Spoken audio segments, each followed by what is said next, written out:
पहिलं टोपात तेल टाका, तेल तापलं त्यात आलं लसूण मिरचीची पेस्ट, कोथिंबीरची पेस्ट, त्याच्यानंतर टोमॅटो ॲड केला. टोमॅटो ॲड करून चांगलंपणे परतवून घ्यायचं. चांगलं टोमॅटो सॉफ्ट होईपर्यंत परतवून घ्यायचं. त्यानंतरला मीठ, मसाला, हळद, धना पावडर आणि आपलं लाल तिखट हे सर्व एकत्र करून तेलात टोमॅटोसोबत परतून घ्यायचं. त्यानंतरला थोडंसं पाणी ॲड करायचं. हे आपला कुपा फिश आहे, ह्याला टुना मच्छी पण बोलतात, टुना फिश. थोडंसं पाणी ॲड करायचं, परत परतून घ्यायचं चांगलं. पाणी ॲड केल्यावर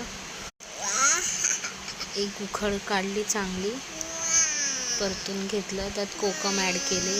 उकळ काढल्यावरती त्याच्यामध्ये आपली जी टुना फिश आहे म्हणजे कुप्याचं मावरं ते त्यात सोडायचं आणि हलक्या हाताने फिरवून घ्यायचं. झाकण ठेवून 10 मिनटं चांगली वाफ काढून घ्यायची आणि नंतरला परत एकदा झाकण काढून कोथिंबीर, कढीपत्ता वरून टाकायचा. जर तुम्हाला त्यात रस्सा हवा असेल तर थोडंसं पाणी ॲड करू शकता.